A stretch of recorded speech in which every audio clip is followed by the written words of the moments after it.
Hey guys, tonight we're heading into a place you probably wouldn't choose for your winter getaway. A medieval stone monastery in the middle of January, with wind rattling through the cloisters like 1,000 whistling ghosts. Picture yourself trudging across a frost-slick courtyard, your sandals absolutely not designed for snow, your wool robe clinging damply to your knees. It's pitch dark except for a pale glow from a sliver of moon, and the stone under your bare feet feels like it's been refrigerated by nature itself. You can practically hear your toes begging for central heating. But sorry, you're a monk now, and the thermostat hasn't been invented yet. Spoiler, you probably won't survive this without shivering like a wet puppy. So, before you get comfortable, take a moment to like the video and subscribe. But only if you genuinely enjoy what I do here. And hey, while you're at it, drop your location and the local time down in the comments.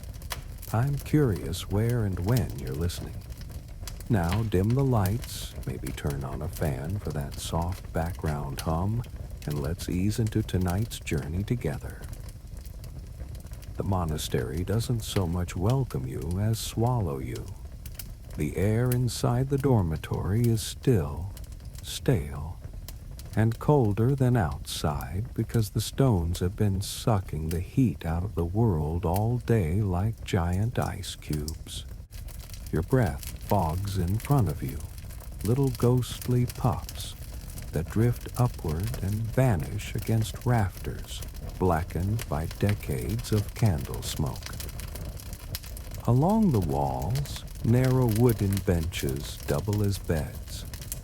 No mattresses from IKEA, no fluffy duvets, no memory foam. Just planks and, maybe, if you're lucky, a sack of straw that pokes through thin fabric like an army of needles. You lower yourself gingerly, half expecting the bench to groan. It doesn't. Instead, it just feels like lying on a table in a morgue, minus the comforting possibility of being warm, because you're dead. The silence is thick, but it's not restful. The rules of the order demand absolute quiet at night, except for coughing, snoring, or the occasional sneeze that echoes like a trumpet blast across the stone chamber. You wrap your robe tighter, though it's about as effective as hugging a paper bag. Somewhere in the darkness, you hear the rustle of another monk shifting, pulling his rough wool cowl over his head, trying to seal in whatever body heat he's managed to store. It reminds you of camping trips when you try to zip your sleeping bag over your nose. But here, the sleeping bag is a blanket thinner than your patience. And here's a fun fact to lull you. Historians tell us that monasteries deliberately designed dormitories to be communal, partly for discipline, and partly because shared suffering is excellent for team bonding. One mainstream truth is that Cistercians in particular had massive open halls where dozens of monks slept side by side. No partitions, no privacy, just a sea of identical silhouettes trying not to freeze. But here's the quirky tidbit. Some records mention that in certain abbeys, monks were told to sleep with their belts on, to remind them not to get too comfortable. Nothing like a leather strap digging into your ribs to encourage holiness. Historians still argue whether this was a widespread practice or just the sort of rule that looks good in a manuscript but was quietly ignored after the abbot left. The night creeps on. You close your eyes, pretending not to notice the stone pressing its chill upward through the straw into your bones. Your ears strain for something, anything, besides the sound of your own heart thumping in the dark. A drop of water blinks from the ceiling somewhere, probably condensation, or maybe divine punishment for wishing you'd joined the local Bakers Guild instead. It echoes like a drum, one slow beat at a time. You try to shift your shoulders, but the rustle of your robe seems deafening. You freeze, worried you've broken the vow of silence, only to realize that 3 other monks are shifting too. It's less a choir of angels and more like a symphony of creaky floorboards. The absurdity hits you. Here you are, living in what was supposed to be the fortress of spiritual calm. Yet all you can think about is whether your toes will fall off before dawn. But maybe that's the point. Discomfort becomes prayer. Cold becomes discipline, and sleeplessness becomes a reminder that eternity is a lot longer than one night in a freezing dormitory. In the dimness, as the hours crawl forward, you almost convince yourself that you're not shivering, but simply meditating aggressively. The bells will ring soon, dragging everyone to the first prayer of the night.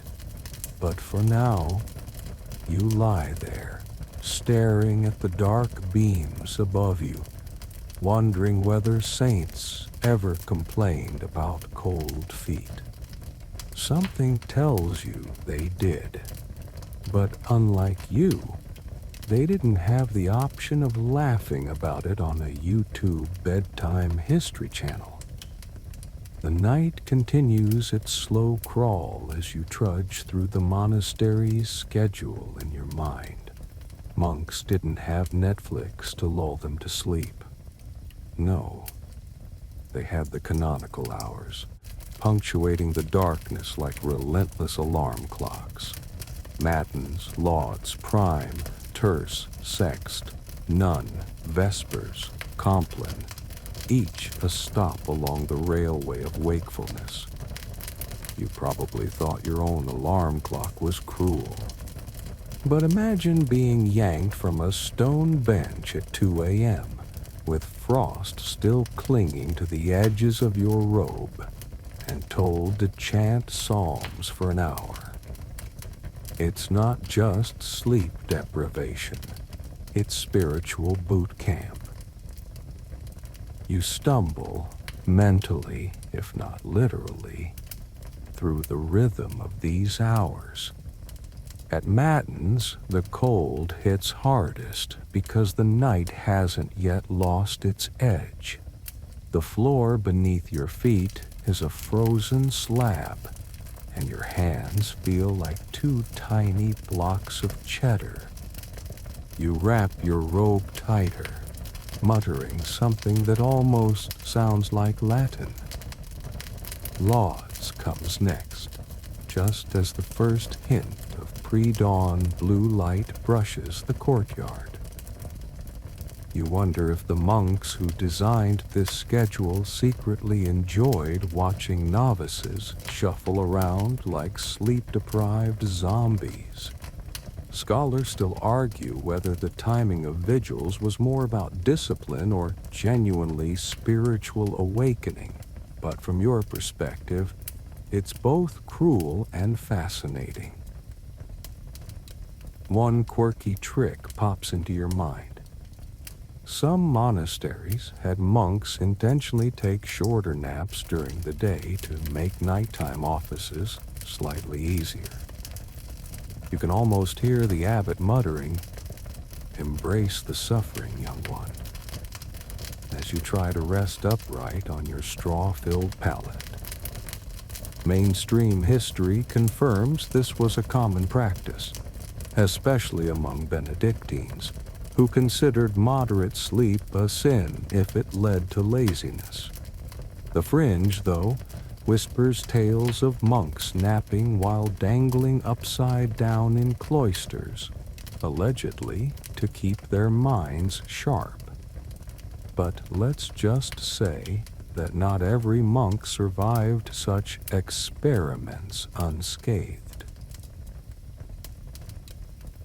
As you settle against the rough plank, you realize that the rhythm of prayers actually gives structure to the cold night.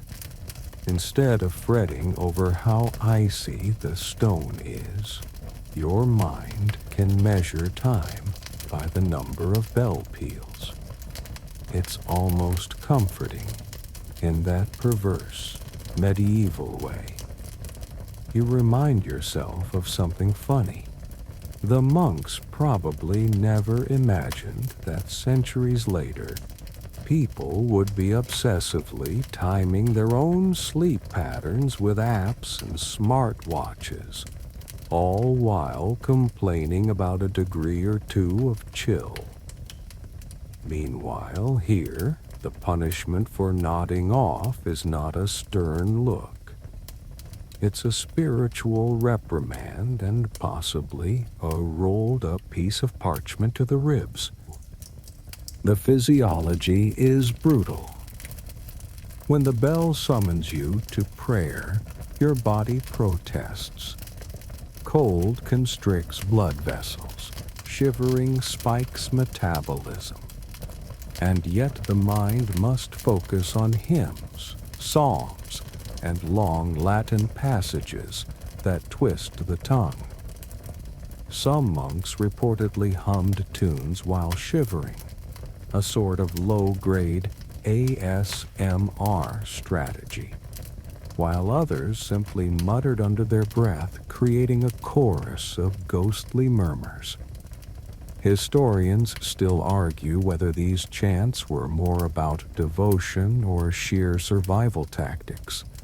But standing there, frozen and reciting, you start to see how repetition might numb both body and mind to discomfort. At the far end of the dormitory, a senior monk shifts, letting out a groan that echoes across the stone walls. You imagine him thinking, "At least my knees are better padded than the novices." You try to stifle a chuckle. Remember that crocodile dung sunscreen from last week's tangent? And instead, focus on the rhythm of the night. Time stretches, but oddly, there's a comfort in this rigidity. You understand why the monasteries were silent for most of the day. It's not just piety, it's a survival mechanism. Noise burns energy, and energy is scarce when your only sustenance is a simple porridge and the memory of a warm hearth that might exist only in the summer. Eventually, you begin to recognize a pattern.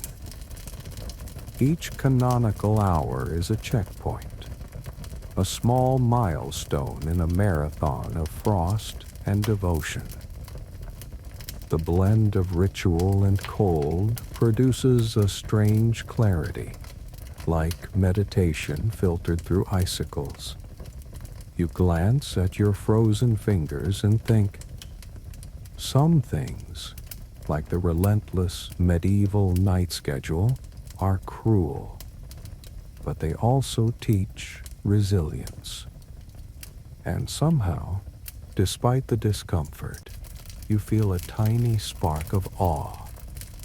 Human beings built routines around ice, stone, and devotion, and some survived and thrived because of it. You shuffle toward the windows, or what passes for windows, and notice just how cunningly the monastery's architecture works against you. Tiny, slit-like openings in thick stone walls barely let in the faintest hint of moonlight, and they certainly don't let in warmth. You press a hand against the cold sill and immediately regret it. The stone is slick with frost, seeping chill straight into your bones. The walls, massive and impressive in daylight, now feel like a prison built by architects with a personal vendetta against body heat.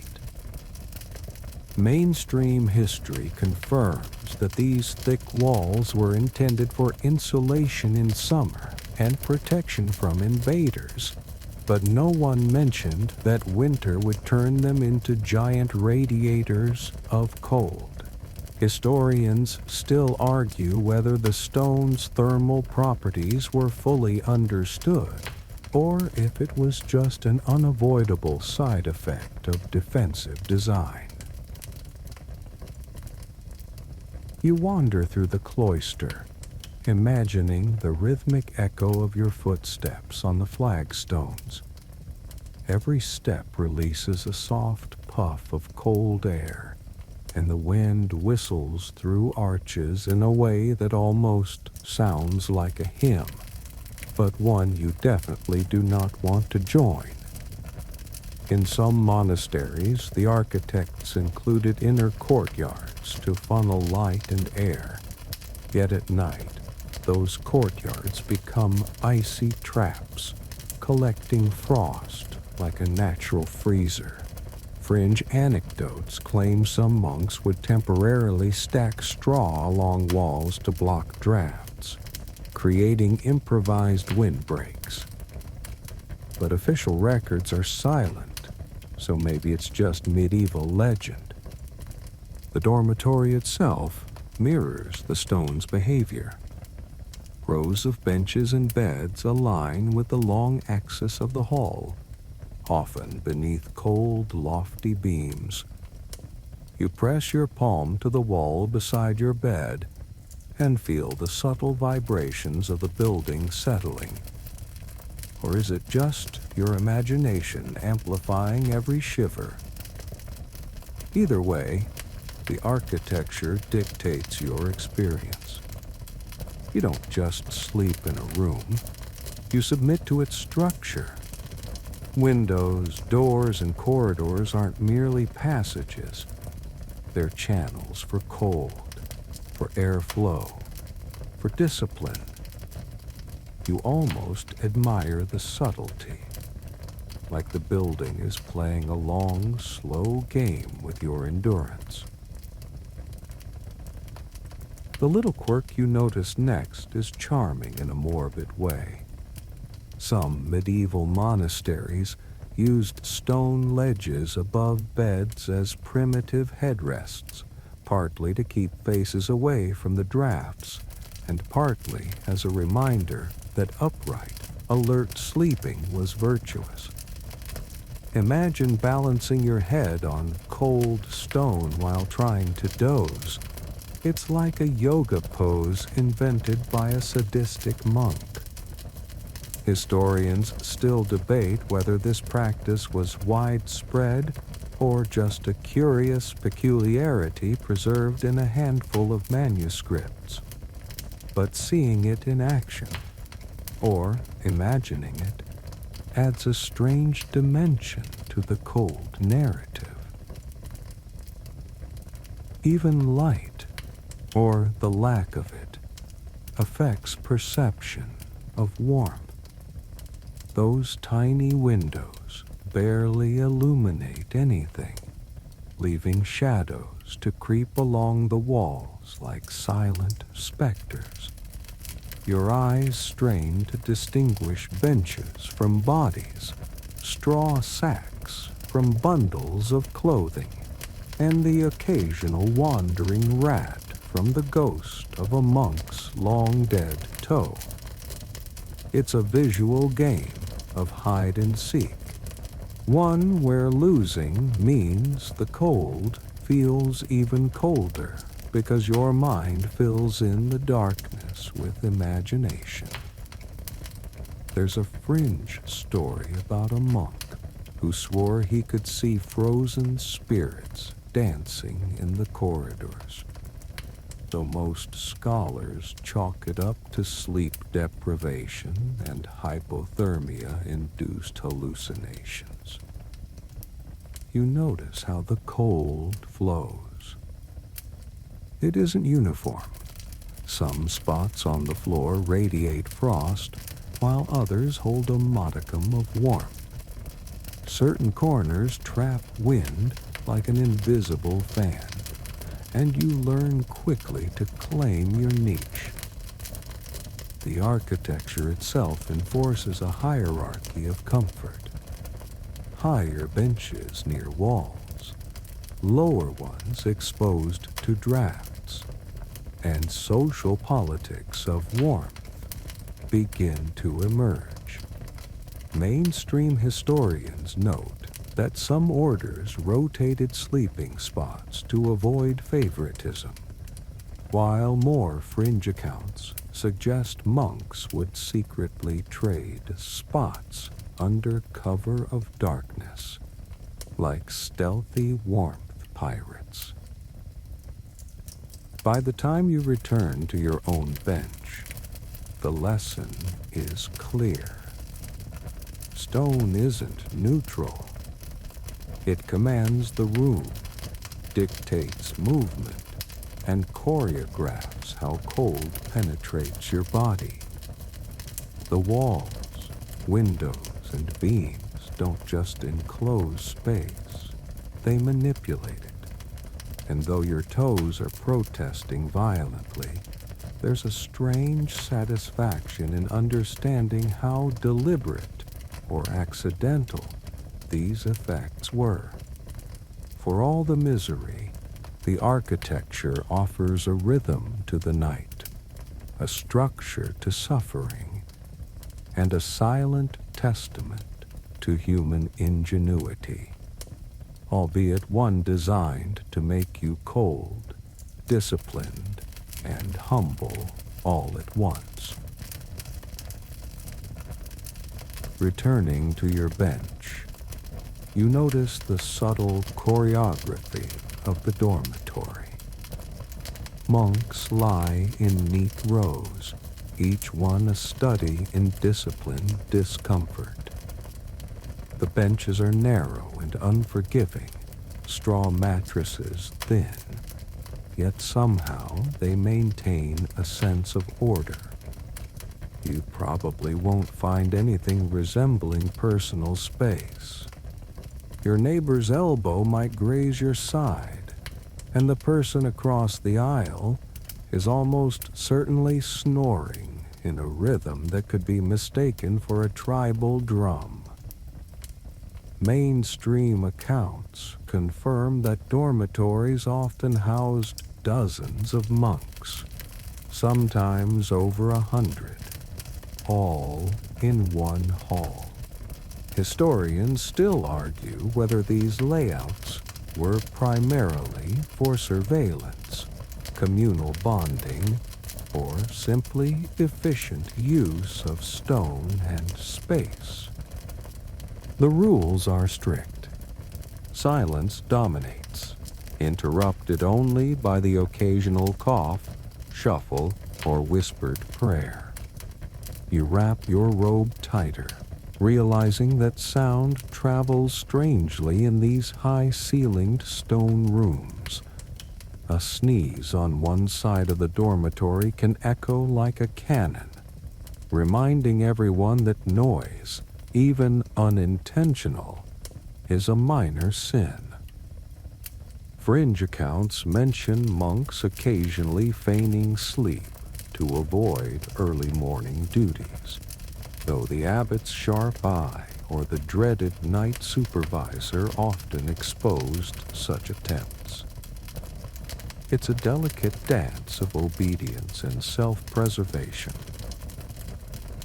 The layout itself works both for and against warmth. Rows of benches are arranged along walls or in staggered patterns to maximize space, but proximity matters. Sharing a narrow bench with another body can actually generate heat, though not enough to offset the pervasive chill.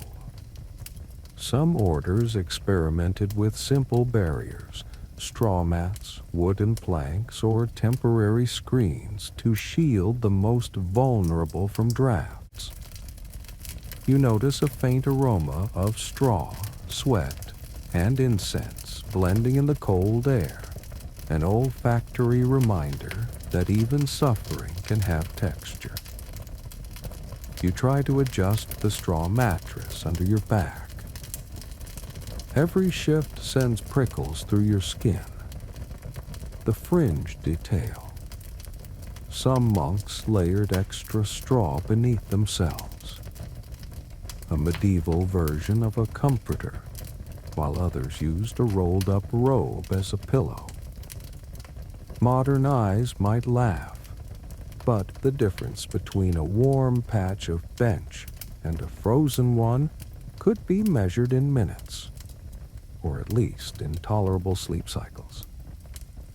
Historians still argue whether these adjustments were officially sanctioned or quietly improvised by survival-minded monks. There's a social element here too.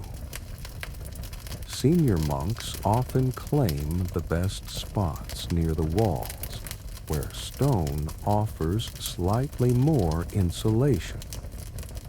Novices and less influential monks get the benches nearer the center, which are paradoxically colder because air circulates more freely there.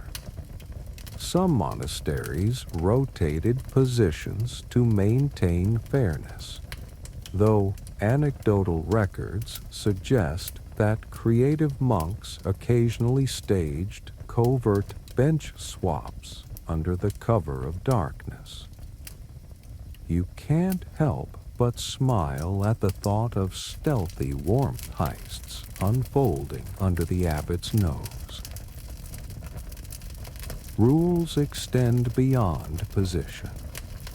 Clothing and bedding are standardized, silence is enforced, and night duties may include tending fires or preparing for early vigils. Monks are expected to maintain a posture of humility, even while shivering, which adds a mental challenge on top of the physical one. You find yourself imagining the internal dialogue. Yes, I am cold. Yes, I am uncomfortable, but at least my soul is aligning with divine discipline. It's the kind of rationalization that only a medieval monk or a YouTube host narrating them could appreciate.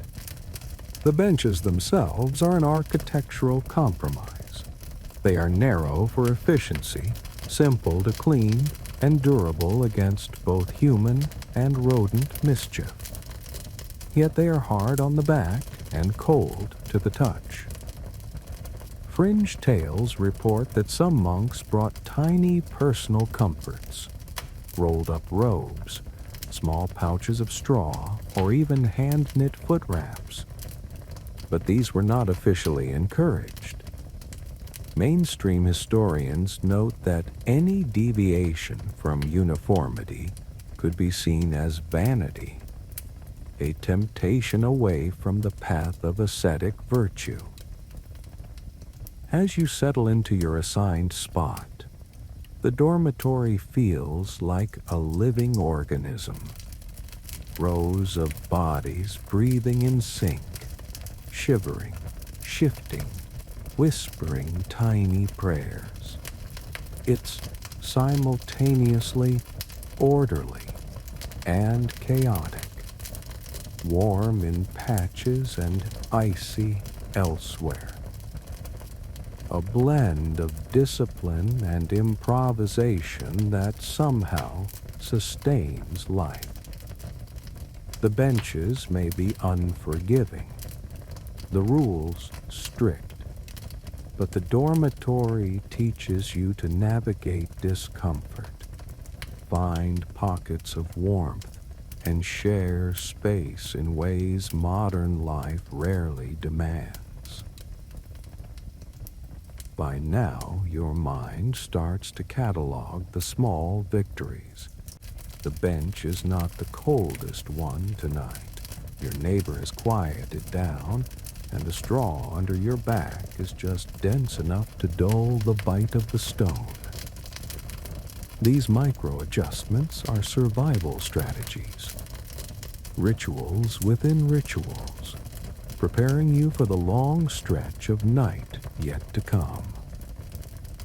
In the dormitory's cold embrace, every small improvement counts, a subtle testament to human adaptability and medieval ingenuity. You tug at the layers of your robe, realizing that surviving the night is as much about clothing as it is about endurance. Wool dominates every garment, thick and scratchy, capable of trapping precious body heat, though it scratches your arms mercilessly. You probably wouldn't want to spend a full night in it if modern fabrics existed, but here, scratchy is better than frozen. Mainstream accounts note that monks typically wore multiple tunics or robes simultaneously, often with a cowl to cover the head, a crucial battlefield against icy drafts. Fringe sources suggest that some monks even wrapped their legs in extra sacks of straw, a strategy debated among historians as either common sense or a localized eccentricity. Your hands clutched the folds of your cowl as you tried to insulate your fingers. Some monasteries provided rudimentary gloves or foot wraps, though many monks improvised by rolling up sleeves or stuffing socks with straw. You remember tales of medieval ascetics who slept in hair shirts, a garment designed to irritate the skin and reinforce humility.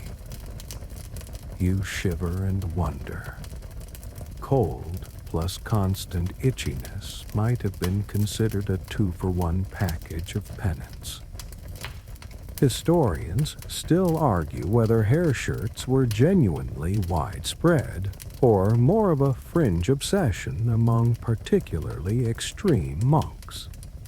The mattress, or rather the straw-filled sack you call a mattress, requires careful adjustment. You pat and press, making sure there are no gaps that leave cold stone pressing against your spine. Fringe accounts describe monks layering additional straw as padding and insulation, even tucking it around their arms and legs like miniature sleeping forts. The mainstream interpretation is that these were practical adaptations to a harsh environment, though some scholars speculate a touch of superstition may have played a role. Warmer straw supposedly encouraged good dreams, or at least fewer frostbite complaints. Foot warmers emerge as a subtle strategy. Some monasteries allowed small heated bricks or stones, wrapped in cloth, to be placed near the feet. You imagine the medieval equivalent of a modern hot water bottle, though probably heavier, less hygienic, and likely shared among the group. Fringe evidence even hints at the occasional heated stone smuggled from the kitchen hearth under a novice's robe, an act of both rebellion and self-preservation. Historians still debate whether these practices were tolerated or quietly ignored by abbots, though logic suggests a warm foot is hard to argue against. You pull your cowl tighter, tucking your ears and forehead into the wool folds. The cold bites relentlessly, seeking every exposed patch. It's not just discomfort, it's a test of ingenuity. Some monks employed clever positioning, curling into a semi-fetal shape to conserve heat, interlacing arms with neighboring monks for shared warmth, or even alternating benches nightly to avoid frost accumulation. Mainstream history confirms that group sleeping arrangements did incidentally conserve warmth, though the social rules of decorum complicated full-body huddles. Beneath your robes, your body adapts. Shivering pulses through your muscles, but it also generates warmth. You realize that monks had to consciously balance movement with stillness. Too much motion wasted energy, too little invited numbness. Fringe anecdotes mention monks subtly flexing fingers or toes under the covers, a sort of secret choreography to survive long vigils. Historians still argue whether such micro-movements were widespread or just the quirky inventions of inventive novices. As you experiment with layering, tucking, and minor adjustments, a pattern emerges. Survival isn't just about endurance, it's about creativity. Each robe, each layer of straw, each makeshift foot warmer contributes to a subtle system of warmth and protection. The tactile experience is constant. Wool against skin, straw prickling through fabric, stone cold beneath it all. The combination is uncomfortable, yes, but manageable, if you're clever and patient. By the time you finally settle into what passes for comfort, you've developed a new appreciation for medieval monks' ingenuity. Simple materials combined with practical and sometimes quirky solutions allow survival in spaces that modern sensibilities would deem inhospitable. You hug yourself, counting small victories, a slightly warmer cowl, a strategically stuffed mattress, a clever foot-warming tactic. Each contributes to a fragile equilibrium, a testament to human adaptability in a world ruled by stone, frost, and devotion. The chill gnaws at you relentlessly, reminding you that warmth in the monastery is less about comfort and more about strategy. Fire is precious here, controlled by strict rules. You imagine wandering the halls, braziers carefully positioned near common areas, each one a small beacon of life against the pervasive cold. Mainstream records show that monks often restricted open flames in dormitories to prevent accidental infernos. After all, a straw-filled bench plus a candle equals disaster. Historians still argue whether these rules were purely safety-driven or also intended to enforce discipline and restraint. Some clever souls found ways around the regulations. Fringe stories speak of heated stones smuggled from kitchens, wrapped in cloth and tucked under straw mattresses, providing a gentle, localized warmth. You wrap your robe tighter, picturing a young monk secretly rotating a hot brick from foot to foot, a clandestine rebellion against the cold. It's the medieval equivalent of sneaking a heating pad into class. Ingenious, but risky. You notice how the placement of hearths shapes movement.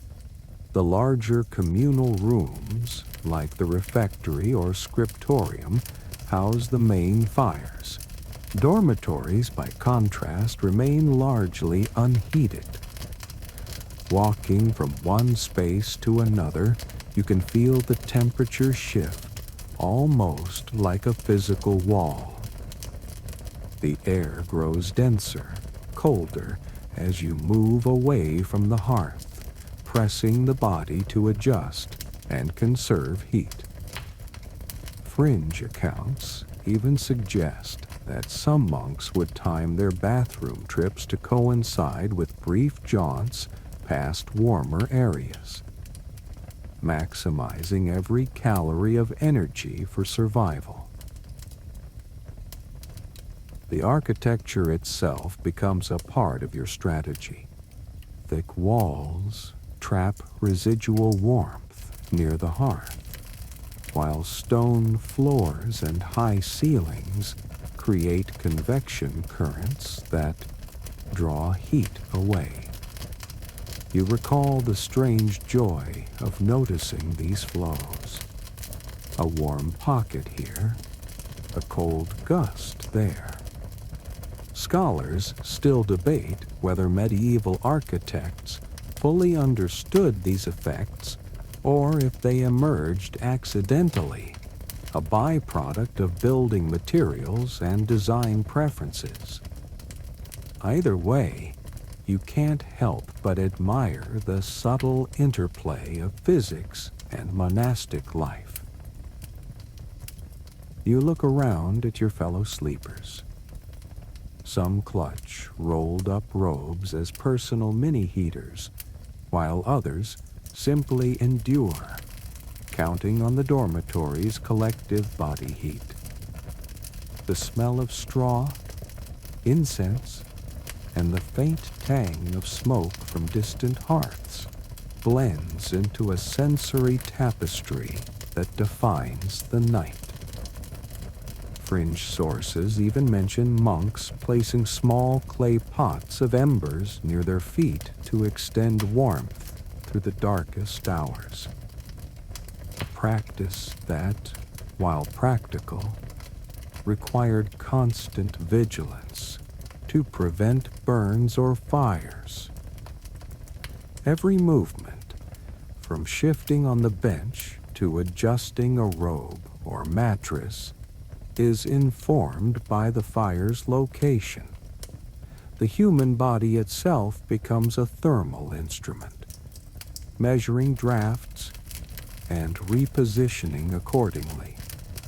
You can feel the tension between discipline and instinct. Remain still to honor silence and ritual, or move subtly to survive. Mainstream historians confirm that this delicate balance defined the night, shaping both practice and expectation. Even the simplest strategies, pressing hands against another's warm robe, tucking arms close, curling toes under straw, are amplified by subtle architecture and resource management. The cold becomes a character in itself, a relentless tutor in resilience. Fringe tales describe monks playing quiet, thermal games, swapping spots to maximize warmth while avoiding detection by senior monks.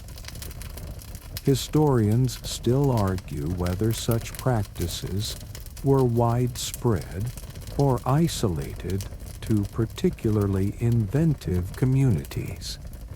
But the notion itself captures the creative, survivalist spirit of the order. By the time the night is at its peak, fire and body heat form a fragile truce. You've learned to read the subtle gradients of warmth, to exploit hearth placement, and to adapt movements for maximal comfort without violating rules.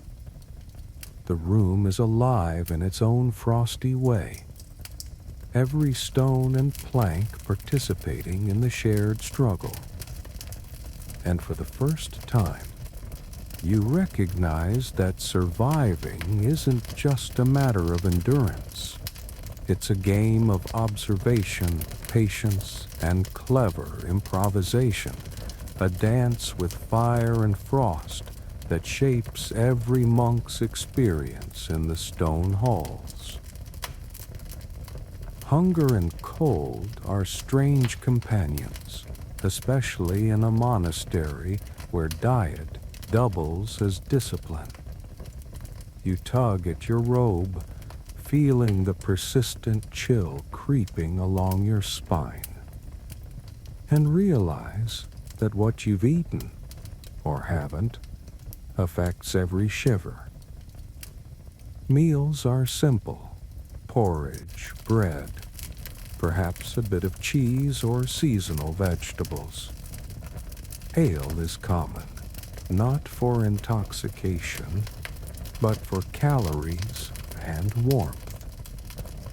Mainstream historians note that medieval monks relied on caloric beverages to help generate internal heat, though scholars still argue whether drinking ale at night truly improved survival or simply dulled shivering temporarily.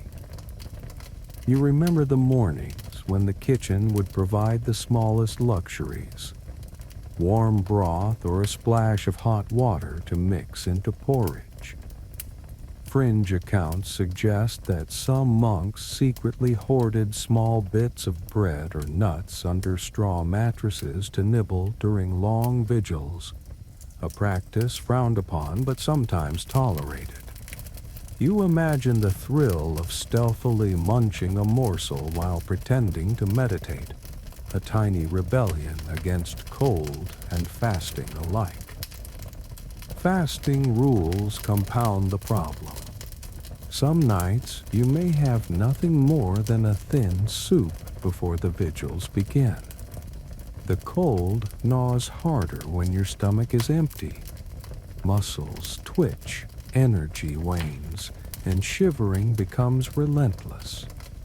You clench your fists, reminding yourself that endurance is the point.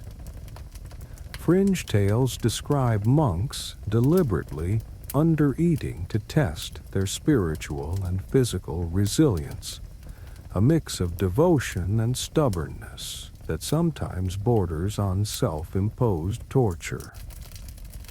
Historians still debate how widespread these practices were, but evidence suggests that strict fasting at night was at least common in certain orders. Ale and other fermented drinks serve a dual purpose: calories and psychological warmth. A small cup taken before bed can ease shivers, though it might also bring the danger of sudden, noisy awakenings. You smile at the thought. Medieval monks sneaking sips under the table like college students in a library. Only colder, quieter, and infinitely more disciplined. The mainstream understanding is that ale was a practical measure, but fringe sources hint at elaborate home-brewed concoctions designed to maximize heat retention, a kind of medieval energy drink, minus the marketing. Your body reacts. Cold combined with hunger and ritual movement triggers a delicate dance of metabolism. Shivering burns energy, but not always efficiently. You notice your extremities feeling numb first, a warning signal from nature. Fringe accounts suggest that some monks would rub their limbs vigorously, a crude form of circulation therapy, while others relied on prayer to endure numbness.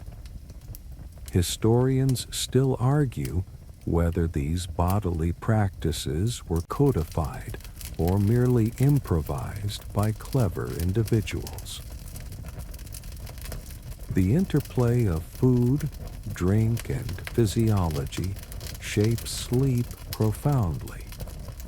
Without sufficient calories, you feel lightheaded yet restless. With just enough ale or broth, warmth creeps back slowly, your body accepting the cold more gracefully. You realize that surviving the night is as much about strategic ingestion as it is about layering clothes or clutching heated stones. Every bite, every sip, every swallow is part of a calculated plan against the relentless cold.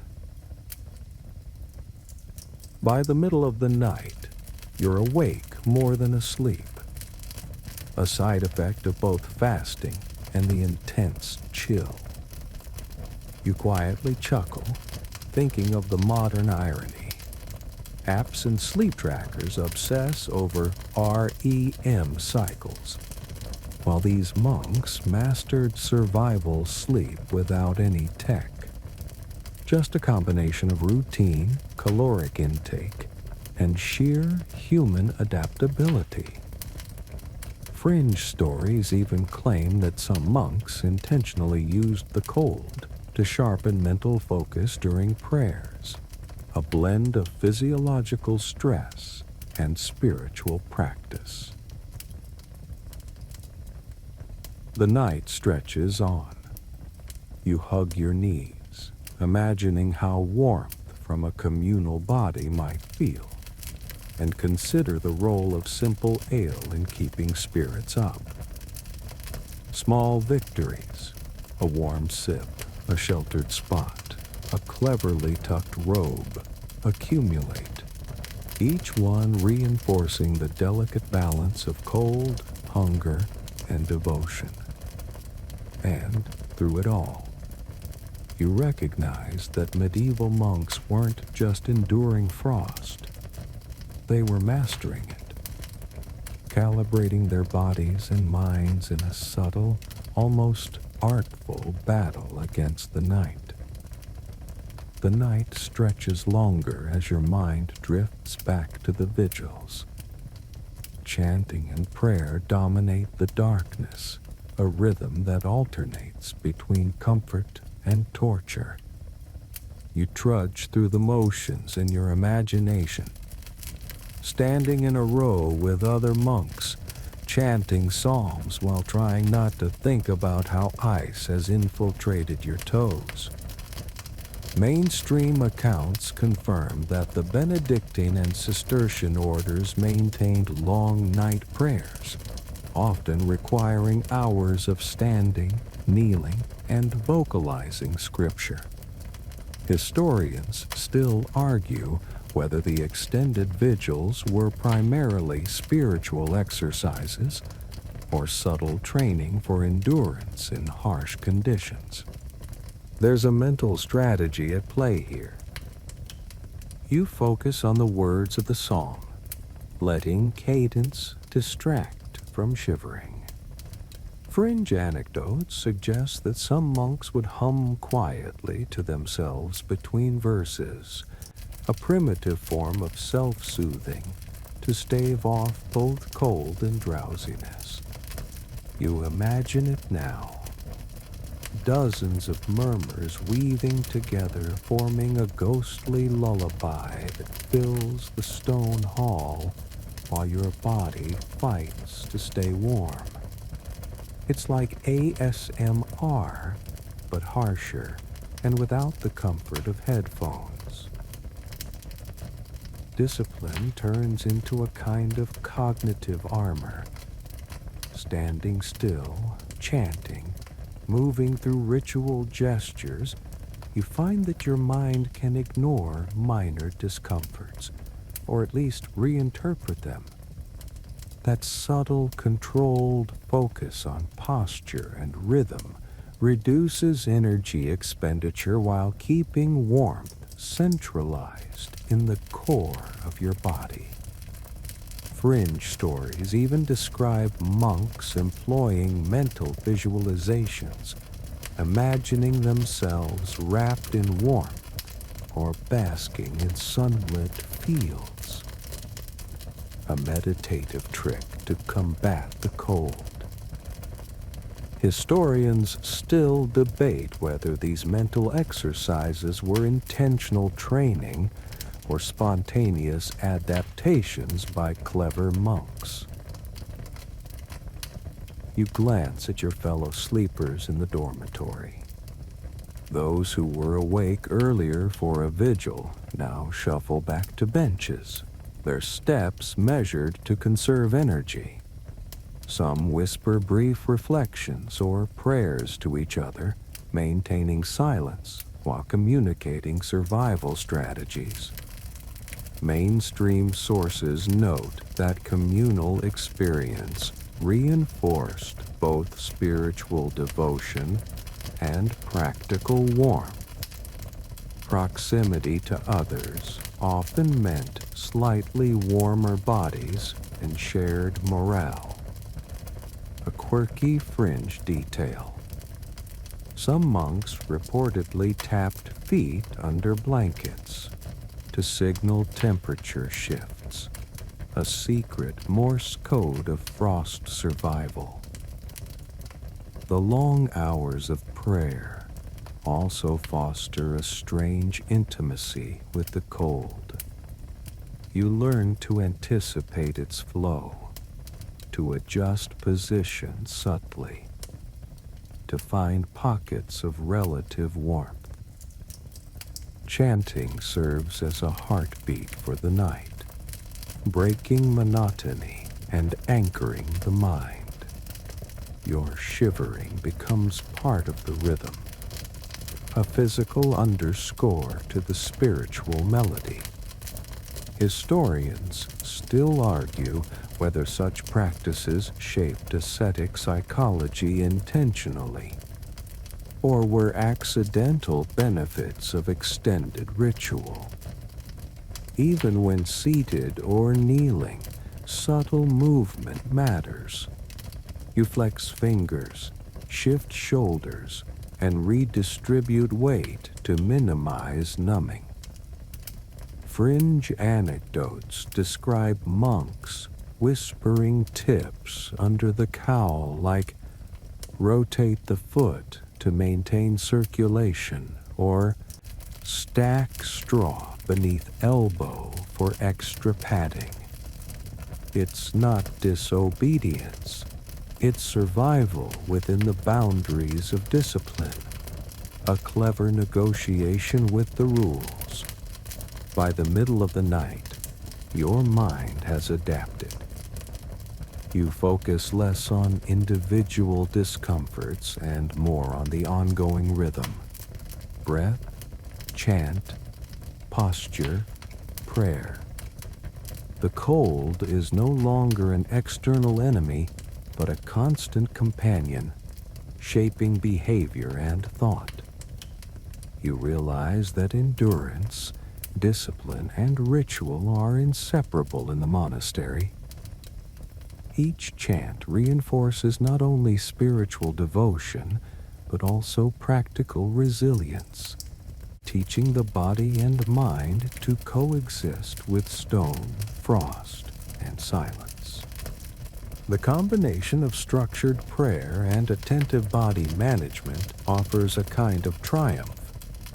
You can now sit, chant, and even smile at the absurdity, shivering for holiness, counting psalms instead of minutes, and using mental tricks to maintain warmth.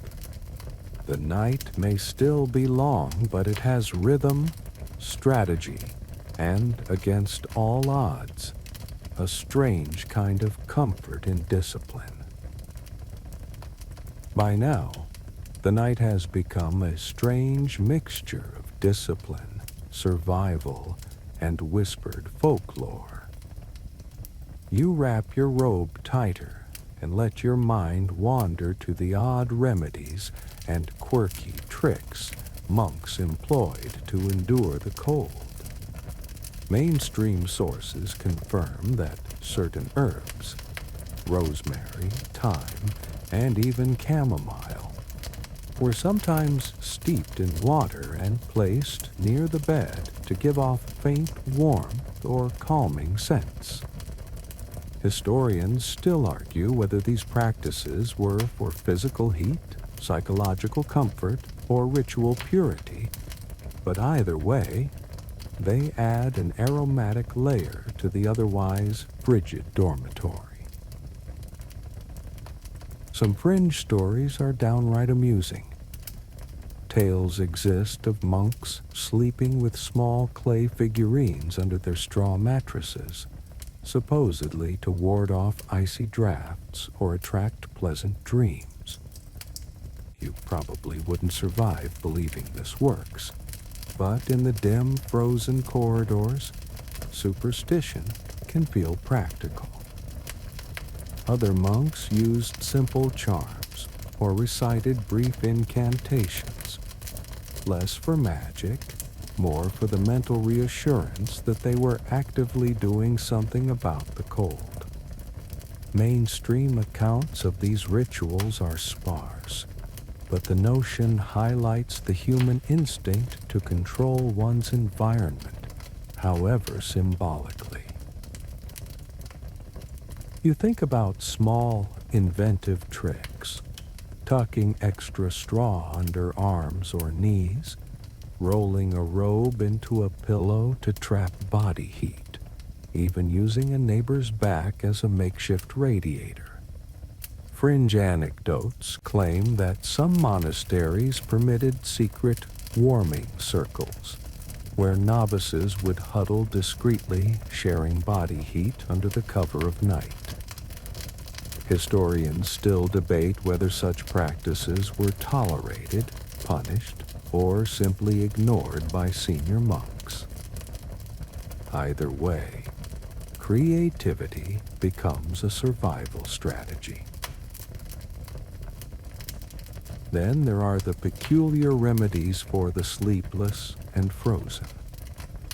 Warm ale sipped sparingly, a handful of nuts for energy, or placing heated stones wrapped in cloth near extremities. These small interventions became lifelines. Fringe sources recount some monks even used their own breath to warm straw nests, breathing softly into rolled cloth like a primitive hot air balloon system. Mainstream historians confirm that practical interventions to maintain heat were common, though the more eccentric approaches remain a mixture of legend and anecdote. Even the psychology of cold develops its own rituals. You notice that counting breaths, reciting psalms, and adjusting posture become intertwined, forming patterns that are part survival, part devotion. Fringe tales suggest that some monks would sing warmth by vocalizing low hums while lying down, a hybrid of meditation, acoustics, and comfort-seeking behavior. Historians still debate whether such practices were widespread or merely isolated eccentricities, but they reveal an inventive relationship with cold, creativity, and ritual. The night deepens, and small joys become significant. A warmer patch of straw, a whispered chant, a brief memory of sunlight. Even in these bizarre and challenging methods, monks are finding agency over the inescapable frost. You imagine the thrill of discovering a small warm spot, a clandestine foot warmer, or the satisfaction of a quiet, successful vigil. These micro-triumphs create a rhythm, a cycle of observation, adjustment, and subtle reward, keeping both body and mind engaged. You realize the importance of folklore, remedies, and quirky tricks. They're more than superstition. They provide a framework for understanding, controlling, and surviving an environment that would otherwise feel overwhelmingly hostile. Even the oddest, most seemingly irrational methods serve a purpose: to make the night bearable, to foster community, and to sustain devotion. The combination of practical, psychological, and ritual strategies forms a resilient ecosystem against cold, isolation, and sleeplessness. By the time the first hints of dawn creep through tiny windows, you feel an odd camaraderie with centuries of monks who have endured these nights. Their remedies, strange tricks, and subtle rituals are testimonies to human ingenuity, a playful but essential counterpoint to stone, frost, and discipline. It's a reminder that even in extreme conditions, creativity and adaptability shape survival, and sometimes survival is itself a form of devotion. The first hints of pale light seep through narrow windows, brushing over the frost-laden floor and illuminating the dormitory in soft silver gray. You stretch on the bench, feeling the ache of a night spent in discipline and vigilance. Seasons dictate the rhythm here. Winter nights are long, icy, and merciless, while summer brings shorter, warmer evenings, yet the lessons remain the same. Mainstream sources confirm that monks adapted their routines according to the season, adjusting clothing layers, sleep schedules, and the intensity of vigils. Historians still argue whether these seasonal adaptations were systematic or primarily intuitive, varying from monastery to monastery. The dormitory now feels like a living organism slowly waking. Other monks begin to stir, shifting slightly on benches, quietly whispering prayers or adjusting robes. The communal nature of the room turns practical again. Body heat circulates, and the cold is less a solitary adversary than a shared challenge. Fringe accounts mention that some monks would deliberately alternate sleeping spots with the seasons, trading colder locations in winter for slightly warmer locations in summer, warmer ones in summer. A subtle game of endurance and social negotiation. You notice the subtle differences in the morning air. Frost clings in patches, while sunlit corners offer transient warmth. You reflect on the myriad adaptations, strategic layering of clothing, improvising foot warmers, rotating benches, chanting for focus, and secret huddles. Each tactic was honed over centuries, passed down through observation, trial and error, and communal memory. Fringe sources even suggest seasonal rituals, like warming prayers for novices in the coldest months, blending devotion and practical survival. The monotony of the night is replaced by gentle movement. Monks rise for the first offices of morning, moving in soft synchronization. Even small actions, walking, stretching, drawing water, release energy and heat, momentarily easing the lingering chill. Mainstream historians note that this transition from dormitory to chapel also reinforced the rhythm of the monastic day, structuring human activity around both spiritual and environmental needs. You smile at the thought of centuries of monks, barefoot or sandal-clad, executing these routines with devotion, endurance, and silent resilience. There's a reflective humor in the experience. You imagine a novice waking, shivering under blankets, and comparing their toes to a medieval popsicle, only to discover a senior monk has arranged a small pile of straw strategically to ward off frostbite. The cleverness, the subtle interplay of rules, ingenuity, and communal support makes survival almost elegant, despite the hardships. Historians still debate whether such arrangements were officially sanctioned or quietly improvised, but their existence underscores human creativity under constraint. By now, you can sense the slow adaptation over months and years. Seasonal rhythms, community cooperation, and accumulated wisdom create an environment where even the harshest nights become bearable. You think about how each night, each vigil, each tiny hack to maintain warmth contributes to the long arc of monastic life.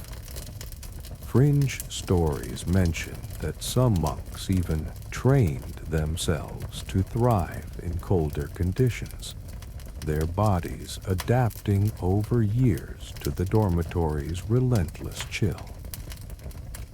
Finally, as the dormitory begins to stir fully, you recognize the pattern.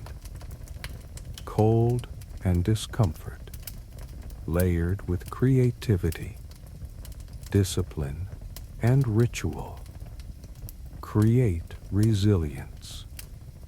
Monks endure not by chance, but through careful observation, adaptation, and an unspoken understanding of the stone, the season, and each other.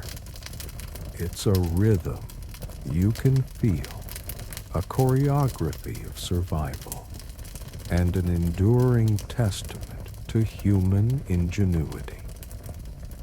The night is ending, but the lessons, practical, psychological, and spiritual, linger, shaping every day that follows.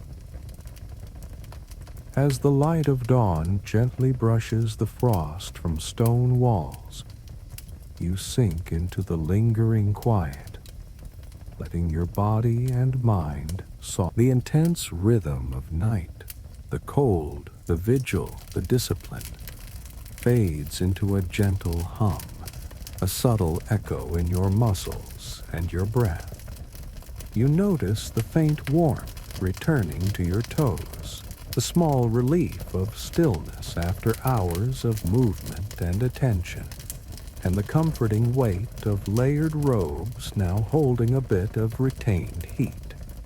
The dormitory, once a relentless tutor of endurance, feels almost tender in the early morning, its stones no longer enemies but witnesses to your persistence. Your mind wanders over the night's myriad lessons.